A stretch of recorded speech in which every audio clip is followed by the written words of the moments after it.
दोस्तों, आपने यह बात तो जरूर सुनी होगी कि बाबा साहब ने हमारे लिए यह किया, बाबा साहब ने हमारे लिए वो किया।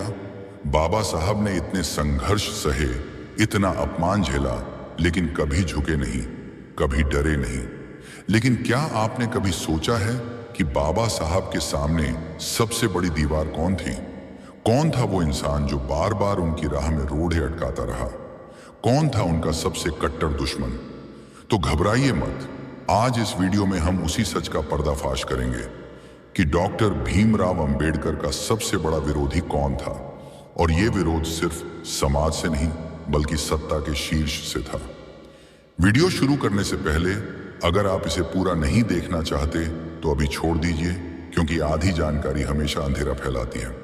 और हाँ, अगर आप हमारे channel real stories with Gyanendra पर नए हैं तो सब्सक्राइब जरूर कर लें, क्योंकि यहां सिर्फ सच को उजागर किया जाता है। कमेंट में यह भी बताइए कि आप ये वीडियो कहां से देख रहे हैं, गांव, शहर या किस राज्य से, क्योंकि हम जानना चाहते हैं कि बाबा साहब की चेतना कहां तक पहुंच चुकी है। तो चलिए साथियों, अब असली बात शुरू करते हैं। आपने अक्सर गांधी का नाम सुना होगा, नेहरू का नाम भी सुना होगा। बाबा साहब से उनके मतभेद थे, ये सच है, लेकिन यह वीडियो गांधी नेहरू पर नहीं है। आज हम उस व्यक्ति पर चर्चा करेंगे जिसने बाबा साहब का खुलकर विरोध किया, हर सुधार के रास्ते में दीवार बनकर खड़ा हुआ, सत्ता में बैठकर मनुवाद की ढाल बना। गांधी और नेहरू से विचारों का मतभेद था, लेकिन यह विरोध कट्टर और योजनाबद्ध था। इस वीडियो में आप जानेंगे वह कौन था, उसका नाम क्या था, और उसने अंबेडकर के सुधारों को रोकने की कितनी साजिशें रची। हम आपको सब कुछ इतिहास, दस्तावेजों और भाषणों के प्रमाणों के साथ बताएंगे। अब दोस्तों, असली कहानी यहां से शुरू होती है। बाबा साहब ने सिर्फ सवाल नहीं पूछे, बल्कि व्यवस्था को ललकारते हुए कहा, हम बराबरी नहीं मांग रहे, हम उसे छीनने आए हैं जिसे तुमने धर्म और कानून के नाम पर हमसे छीना है। यहीं से सत्ता के होश उड़ गए। हिंदू धर्म की छतरी तले बैठे लोगों को पहली बार महसूस हुआ कि यह आदमी भीख नहीं मांग रहा, यह तो अधिकार छीनने आया है। और फिर क्या, हर दिशा से कट्टर विरोध की लहर उठी। कभी यह विरोध संस्कृति के नाम पर हुआ, कभी धर्म के नाम पर, कभी राष्ट्र की एकता का बहाना बनाया गया, तो कभी हिंदू समाज की अखंडता की दुहाई दी गई। जब बाबा साहब ने छुआछूत के खिलाफ आवाज उठाई तो कहा गया यह परंपराओं पर हमला है।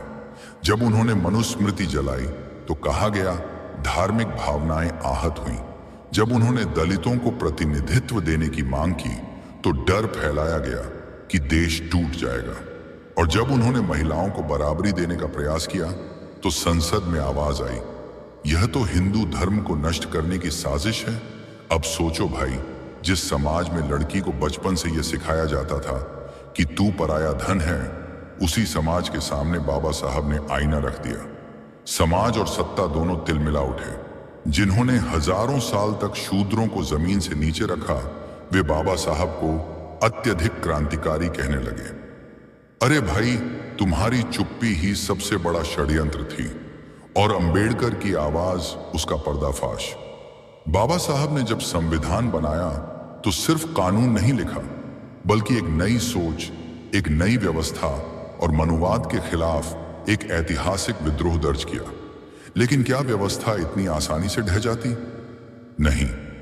यहीं से कट्टर विरोध और तेज हो गया। एक चेहरा बार बार सामने आया जो अंबेडकर को सामने से सम्मान देता था, पर पीछे से उनके हर सुधार में कांटे बोता था। नाम अभी नहीं बताएंगे, क्योंकि नाम पहचानने से पहले उसकी हर चाल को बेनकाब करना जरूरी है। याद रखो, जब असली क्रांति शुरू होती है तो असली दुश्मन मुस्कुराते हुए वार करता है। दोस्तों, आज अगर कोई महिला अपनी मर्जी से शादी कर सकती है, तलाक ले सकती है, बाप की संपत्ति में बराबरी का हिस्सा पा सकती है, तो इसके पीछे बाबा साहब का सीधा हाथ है। लेकिन जरा सोचिए, साल था 1951। उस समय महिलाओं की जिंदगी कैसी थी? बचपन में शादी कर दी जाती, मर्जी कोई मायने नहीं रखती, पति चाहे मार पीट करे, औरत को सहना पड़ता। मरते दम तक पति की संपत्ति कहलाती थी।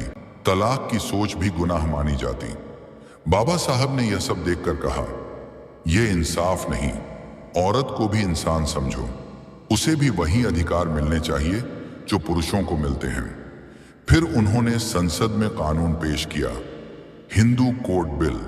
इस बिल में था कि महिला अपनी मर्जी से शादी कर सके, अगर शादी ना चले तो तलाक ले सके, उसे अपने बाप की संपत्ति में बराबरी का हिस्सा मिले, बेटे बेटी में कोई फर्क ना हो।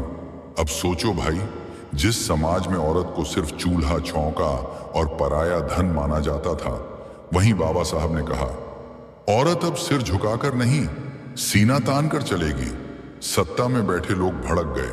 कहा गया, ये तो हिंदू धर्म को खतरे में डाल देगा। औरतों को इतनी आजादी मिल गई तो घर कैसे चलेंगे? ये तो परिवार तोड़ने वाला कानून है। मतलब साफ था, वे नहीं चाहते थे कि औरत अपने पैरों पर खड़ी हो। उन्हें डर था कि अगर महिला सवाल पूछने लगी तो पितृसत्तात्मक व्यवस्था की नींव हिल जाएगी। और हुआ क्या? बाबा साहब का यह बिल संसद में पास ही नहीं होने दिया गया। कभी कहा गया अभी समय नहीं है, कभी कहा गया लोग नाराज हो जाएंगे। जिस इंसान ने औरत को इंसान मानने का साहस दिखाया, उसी की आवाज संसद में दबा दी गई। क्या यह सिर्फ विरोध था? नहीं, यह मनुवादी सोच का सीधा हमला था। उन्हें डर था कि अगर अंबेडकर का यह बिल पास हो गया तो पुरुष सत्ता का साम्राज्य टूट जाएगा। दोस्तों, आपने देखा, बाबा साहब ने महिलाओं को अधिकार दिलाने की लड़ाई लड़ी, दलितों को इंसाफ देने की कोशिश की, आरक्षण लागू करवाया, आधुनिक संविधान रचा। लेकिन हर कदम पर उनके सामने दीवार खड़ी कर दी गई। वह दीवार कोई आम इंसान नहीं था, वह सत्ता का बड़ा चेहरा था। अब नाम जान लो, सरदार वल्लभ भाई पटेल। जी हां, वही लौह पुरुष जिनकी मूर्तियां आज करोड़ों में बनती हैं, जिनके नाम पर वोट मांगे जाते हैं। लेकिन क्या आप जानते हैं कि यही पटेल बाबा साहब के सबसे कट्टर विरोधी थे? स्पष्ट बात करें, जब बाबा साहब ने हिंदू कोड बिल लाया, पटेल ने खुलकर विरोध नहीं किया, लेकिन नेहरू पर दबाव बनाया कि इसे पास न होने दिया जाए। आरक्षण की बात आई तो पटेल ने कहा कि इससे देश में फूट पड़ेगी। अब सोचिए, जिसने गांव गांव जाकर दलितों की हालत देखी हो, मनुस्मृति के खिलाफ आंदोलन किया हो, उसे कहा गया कि उसकी नीतियां देश तोड़ेंगी। यह विरोध नहीं, मनुवादी सोच की ढाल था। सबसे बड़ी बात, जब बाबा साहब इस्तीफा देकर संसद पहुंचे तो उन्हें रोकने कोई नहीं आया, पटेल भी नहीं। जैसे उन्हें फर्क ही नहीं पड़ा कि देश का संविधान निर्माता संविधान से अपमानित होकर जा रहा है। यही है असली सच जो हमें जानना जरूरी है, क्योंकि सत्ता हमेशा अपने विरोधी को मूर्ति बनाकर पेश करती है और सच्चाई बोलने वालों को इतिहास से मिटा देती है। अगर आपको लगता है कि यह सच्चाई दबाई गई, अगर आपको लगता है कि बाबा साहब का अपमान हुआ, तो इस वीडियो को हथियार बनाकर फैलाइए। इसे फेसबुक, इंस्टाग्राम, हर जगह शेयर कीजिए। कमेंट में लिखें, कट्टर विरोधी को बेनकाब करो, और channel real stories with Gyanendra को सब्सक्राइब करें, क्योंकि हम सिर्फ वीडियो नहीं बनाते, सोच की लड़ाई लड़ते हैं।